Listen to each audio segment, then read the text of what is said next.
اعوذ باللہ من الشیطان الرجیم بسم اللہ الرحمن الرحیم السلام علیکم ورحمۃ اللہ وبرکاتہ۔ اللہ تعالیٰ فرماتے ہیں کہ جس نے 7 آسمان اوپر تلے بنائے تو رحمان کی اس صنعت میں کوئی خلل نہ دیکھے گا، تو پھر نگاہ دوڑا، کیا تجھے کوئی شگاف دکھائی دیتا ہے؟ پھر دوبارہ نگاہ کر، تیری طرف نگاہ ناکام لوٹ آئے گی اور وہ تھکی ہوئی ہوگی۔ وہ مکمل ہے، وہ اپنی تخلیق میں بھی مکمل ہے، اور باقی وہ رہتا ہے جو مکمل کے مکمل کو مکمل سمجھنے کی کوشش میں رہے۔ مکمل کو ادھوری سوچ کے ساتھ، ادھوری جستجو کے ساتھ، ادھوری طلب کے ساتھ غور کرنے والا ادھورا رہ جاتا ہے۔ اس پوری ہستی کا یہ اصول ہے، اور جس نے بھی اس اصول کو نگاہ میں نہ رکھا اس نے سوچ کی معراج نہ پائی۔ سوچ کی معراج اس کی انتہا انسان کی حقیقی ہستی ہے، اور معراج جس رخ ہوتی ہے وہاں اصل ہستی کی بستی ہے۔ تو جب تک دھیان، خیال، سوچ پوری طرح اس کی جانب مائل نہیں کرتا تو وہ اس مکمل کے احساس کے لطیف مقام کو ادھوری نگاہ سے پا نہیں سکتا۔ وہ جو کہتا ہے کہ میری تخلیق دیکھ جو کہ مکمل ہے، کیا اس میں کوئی کمی نظر آتی ہے؟ کوئی شگاف، کوئی جھول نظر آتا ہے؟ تو شگاف والی آنکھ، جھول والی آنکھ، شگاف والا دل، جھول والی سوچ اس مکمل کو کیسے پائے گی؟ تو جتنا سوچ بتائے گی، جہاں تک پہنچائے گی، تم وہیں تک سفر کر سکتے ہو۔ اس کو سمجھنے کے لیے ایک حدیث قدسی پہ غور کرو۔ میں اپنے بندے کے ساتھ ویسا ہی معاملہ کرتا ہوں جیسا وہ مجھ سے گمان رکھتا ہے۔ میں اس کے ساتھ ہوتا ہوں جب وہ مجھے یاد کرتا ہے۔ اگر وہ مجھے خلوت میں یاد کرے تو میں اسے خلوت میں یاد کرتا ہوں۔ جلوت میں کرے تو میں اس سے بہتر مجلس میں اس کا ذکر کرتا ہوں۔ وہ میری جانب ایک بالشت آگے بڑھے تو میں 1 گز بڑھتا ہوں۔ وہ میرے پاس چل کر آئے تو میں دوڑ کر اس کی جانب جاتا ہوں۔ تو میں اپنے بندے کے ساتھ ویسا ہی معاملہ کرتا ہوں جیسا وہ مجھ سے گمان رکھتا ہے۔ یہ گمان کیا ہوتا ہے؟ مثال کے طور پہ میں کسی کے بارے میں ایک گمان رکھتی ہوں، ایک سوچ رکھتی ہوں کہ فلاں بندہ یا بندی اس طبیعت کا ہے، وہ میرے ساتھ ایسے پیش آتا ہے، وہ اس طرح کا ہے۔ تو یہ میری سوچ نے اس فلاں بندے یا بندی کا اسکیچ میرے دماغ میں بنا دیا، یعنی کسی کے متعلق میری کوئی رائے بن گئی۔ تو انسان سوچ ہے، باقی ہڈیاں اور گوشت ہے۔ جب سوچ والے انسان نے اپنے رب کو تلاش کرنا چاہا تو جتنا اس نے اپنی سوچ اپنے رب کی تلاش میں صرف کی، اسے رب کی اتنی ہی سمجھ آئی، اور رب کیونکہ مکمل ہے تو اسے آدھی ادھوری سوچ کے ساتھ، یعنی آدھے دھیان کے ساتھ سوچے جانے پر وہ اتنا ہی سمجھ آتا ہے جتنا تم نے سوچا، جتنا تم نے اسے سمجھا۔ اگر یقین مکمل ہے تو سوچ مکمل ہے، اور اگر سوچ مکمل ہوئی تو نتیجہ مکمل برآمد ہوا۔ یہ جو حدیث قدسی میں اس کی جانب بڑھنے کا ذکر ہے، یہ تمہاری سوچ کا بڑھنا ہے، الفاظ کا بڑھنا ہے، اور جس رفتار سے سوچ بڑھتی جائے گی راستے واضح ہوتے جائیں گے۔ تو جب وہ مکمل ہے تو اس کی تلاش بھی وہی رنگ لائے گی جو مکمل ہوگی، کیونکہ عمل مکمل ہے تو مکمل ہے، ورنہ ناقص ہے۔ کمی تمہارے عمل میں رہ گئی، اس کی تخلیق تو مکمل ہے۔ اور یاد رکھنا کہ جب مکمل سے سوچ ہو کر مکمل ہوتی ہے تو نتیجہ پورا نکلتا ہے، باقی رہتا ہے، اور جو باقی رہتا ہے وہ جان، وہ نفس آئینے کی طرح شفاف ہو جاتا ہے۔ یعنی نفس کا یہ آئینہ، اس سے زنگ اترنے لگتا ہے۔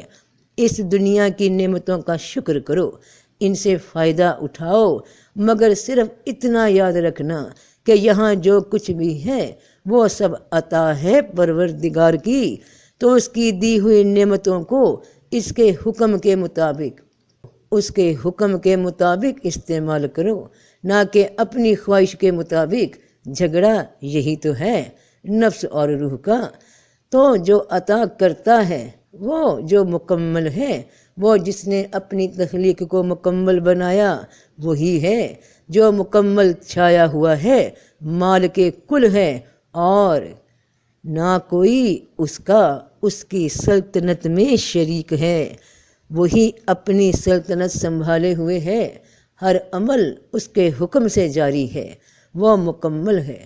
اور جب یہ خیال مکمل تمہارے دل پہ چھا جائے گا تو نگاہ قوت پکڑے گی اسی کے حکم سے، اور مشاہدے بدل جائیں گے۔ اس سفر میں نفس کے آئینے پہ زنگ کیسے لگتا ہے؟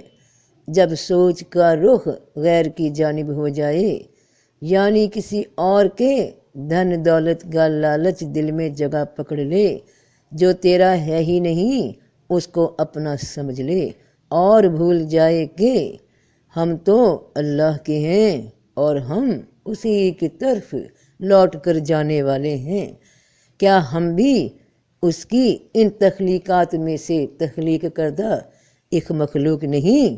وہی ہے جس نے ہمیں تخلیق کیا، اور جو ہمیں عطا ہوا وہ بھی اس کا ہی ہے۔ تو جھگڑا کہاں پڑا جہاں کہہ دیا مخلوق نے کہ یہ میرا ہے؟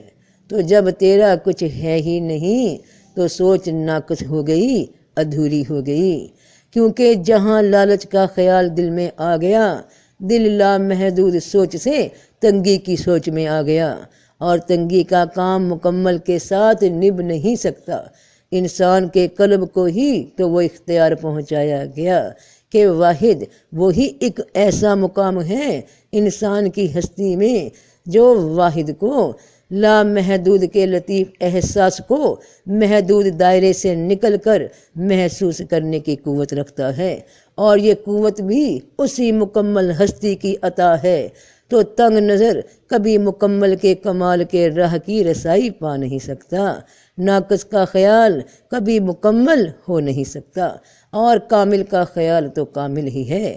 تو کامل ناقص کی ضد ہے، اور ضد ساتھ ساتھ چل تو سکتی ہے مگر کوئی خاطر خواہ نتیجہ برآمد نہیں کر سکتی، کہ نہ سورج کی مجال ہے کہ چاند کو جا پکڑے، اور نہ رات ہی دن سے پہلے آ سکتی ہے، اور ہر ایک آسمان میں تیرتا پھرتا ہے۔ نتیجہ تو اس دن برآمد ہوتا ہے جس دن یہ اس کے حکم سے ٹکرا جائیں گے، ایک ہو جائیں تو منظر بدل جائے گا۔ تو جس دن اس زمین میں سے اور زمین بدلی جائے گی اور آسمان بدلے جائیں گے، غور کرو کہ جب بھی کوئی تبدیلی آتی ہے، جب بھی کوئی نتیجہ آتا ہے، تو پہلے سے موجود علیحدہ علیحدہ عنصر ایک دوسرے سے مل جائیں، ایک ہو جائیں، تو علیحدہ علیحدہ کی حقیقت جو اب تک علیحدہ نظر آ رہی تھی بدل جاتی ہے۔ جب ایک ہوئی، ٹھیک اسی طرح جب سوچ مکمل ہوئی، توجہ مکمل ہوئی، دھیان مکمل ہوا، اس مکمل کی جانب ہوا تو اس کی جانب سمایا تو رنگ بدل جاتے ہیں۔ ادھورے خیال کو نہ دنیا میں جگہ دو نہ آخرت میں، یعنی نہ نفس میں نہ روح میں ادھوری سوچ رکھو۔ ادھوری سوچ وہ ہے جو نفس کی کسی خواہش کو مالک کی خواہش کے خلاف استعمال کرنا چاہے، اور نہ ہی روح کی تلاش کسی غیر وجود کی طرف مائل ہو۔ کائنات کو مکمل تب ہی سمجھو گے جب جینے کو سمجھ سکو گے، تب ہی زندگی کو سمجھو گے، تب ہی موت کو سمجھو گے۔ کبھی بھی کسی بھی شے کے ایک رخ پہ توجہ مت دینا۔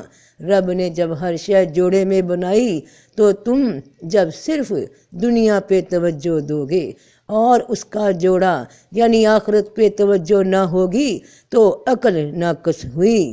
زندگی پہ توجہ دو گے اور موت کو بھول گئے تو سوچ ناقص ہوئی، نتیجے ناقص ہوئے۔ تو وہ رب جس نے ہر شے جوڑے میں بنائی مگر ایک مقام پہ فرمایا کہ اللہ نے کسی شخص کے سینے میں دو دل نہیں بنائے، جہاں قلب کا مقام آیا وہاں دل کو واحد رکھا۔ یہ دل جو کہ آئینہ ہے، یہ دل جو کہ ذریعہ ہے، اسے واحد رکھا واحد کو پہچاننے کے واسطے۔ تو جو بھی انسان دونوں رخ کے نتیجوں پہ غور رکھتا ہے وہی مکمل سوچ پا سکتا ہے، اور مکمل سوچ کا ذریعہ یہ دل، یہ قلب ہی ہے، اور پھر مکمل سوچ ہی مکمل کی راہ تک پہنچا سکتی ہے۔ جب انسان کو کسی شے کا ایک رخ ہی عزیز رہتا ہے تو اس نے رب کی تخلیق کی مکمل خوبی کو جھٹلا دیا، اسے سب ادھورا نظر آیا۔ پھر تم دکھ میں گھبراؤ گے، پھر تم سکھ میں اپنے آپے سے باہر ہو جاؤ گے، زبان پہ مایوسی اور شکایت رہے گی، حالات تنگی کے گھیرے میں رکھیں گے، کیونکہ سوچ اندھیرے میں ہے، صرف ایک ہی پہلو کے ساتھ، وہ اس کی ذات اور صفات دونوں کے منکر ہیں، ورنہ انہیں اس کی دنیا کبھی خود کے لیے ادھوری نظر نہ آئے۔ وہ جن کو دنیا بیماری، مفلسی، مصیبت اور پریشانی کا گھر لگتی ہے، اگر یہ حقیقت ہوتی تو تمہارا رب یہ کیوں کہتا، خبردار یعنی خبر رکھو، بے شک جو اللہ کے دوست ہیں نہ ان پر ڈر ہے اور نہ وہ غمگین ہوں گے۔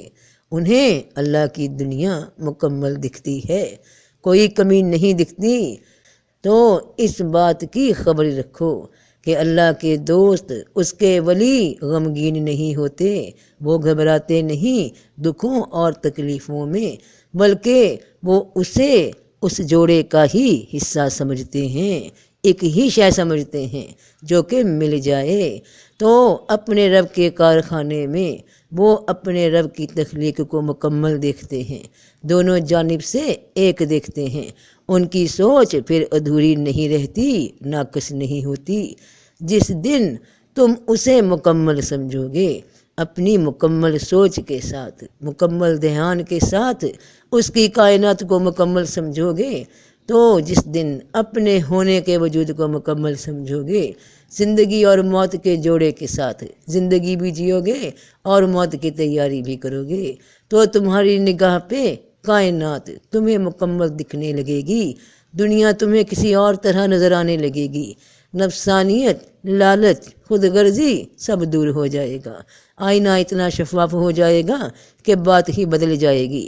جب سکھ اور دکھ دونوں ہی قبول کرو گے، خوشی اور غم، خوشگوار حالات یا ناخوشگوار ماحول بھی جوڑوں کے ساتھ ایک ساتھ قبول کرو گے، تو راضی برضا تمہاری فطرت میں ڈھل جائے گا۔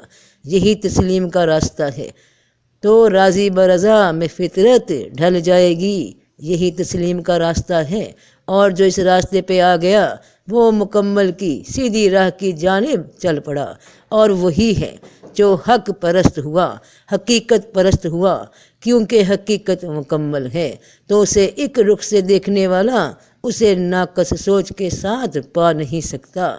تو گر مصیبت سر پہ آئے تو اسے وقت کی موج کی مصلحت سمجھنا، اور گر سکھ ملے خوشی ملے تو موج کی برکت سمجھنا۔